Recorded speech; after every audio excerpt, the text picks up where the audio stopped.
One of the things I always think about as a priest is about the person who might not know the story of Jesus. I know that sounds crazy, but there are people who have not grown up in the Christian faith.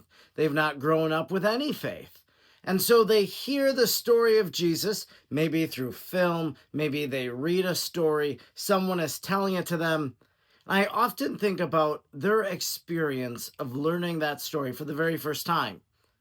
Now, I make that parallel because sometimes when you learn the story of a figure in history, you might be doing so for the very first time.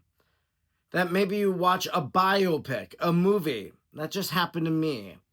Because earlier today, I told my secretary I plan to go see the new Springsteen movie tonight. I couldn't tell you a song that he sang, but I'm going to go see it because people are talking about it and I want to know what people are talking about.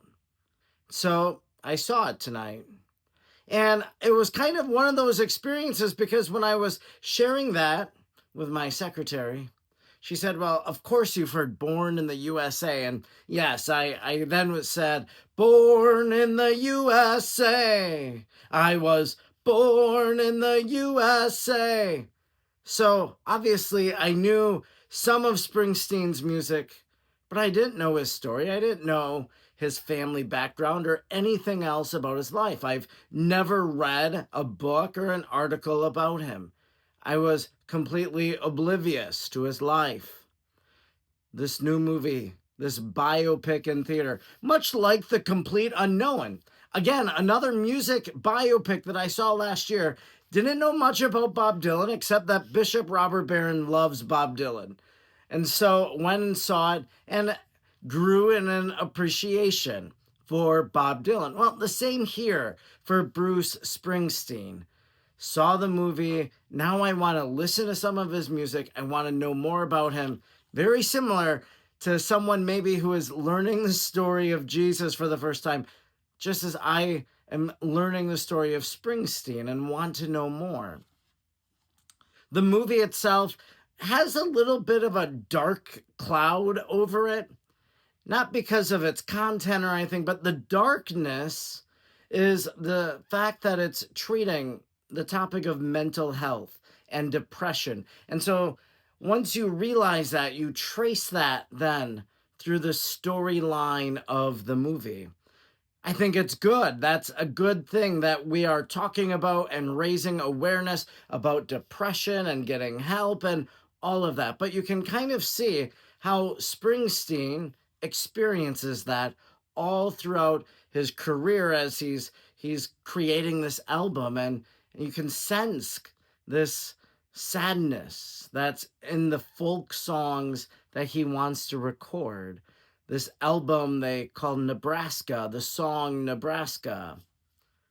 So that's one of the takeaways that I've had about the Springsteen film. Now, there is a Catholic moment in the film.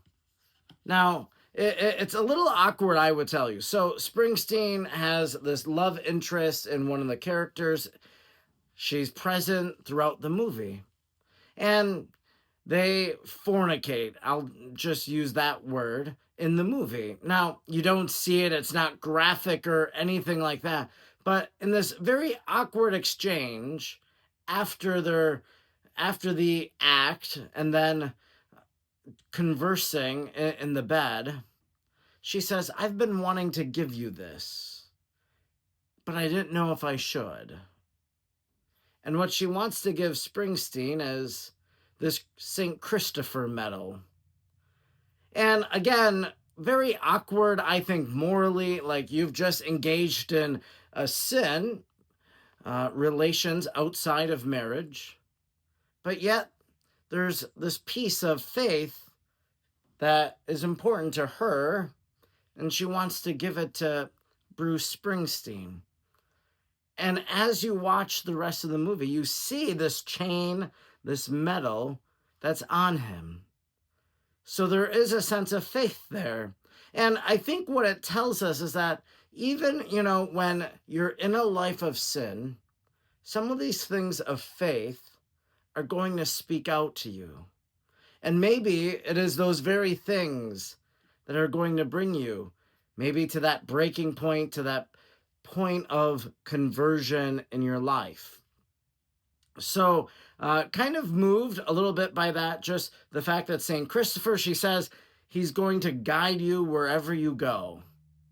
So there is that sense of faith. Now, I would be very interested. Is this something that Springsteen has written about? Is this something that he's described?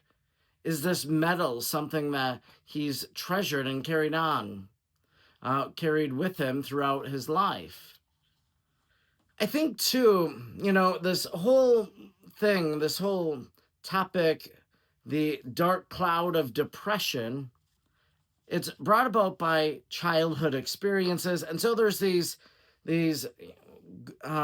flashbacks of his childhood, of his father being abusive, of him stepping in and defending his mother. And he says at one point in the movie, it's hard to go back home sometimes. And maybe a person watching the movie who has some sort of family trauma in the back of their life, kind of from those same years, they're going to relate a little bit more to Bruce Springsteen as a result, that maybe they'll have flashbacks. And as that happens, there is resolution by the movie's end.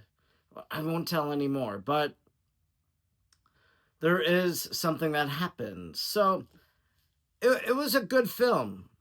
I got to know the story of Bruce Springsteen. It's a fairly clean film. I don't have any scarring memories of curse words, maybe once or twice. Um, yeah, I thought it's a well done movie, a great portrayal. Acting is really wonderful.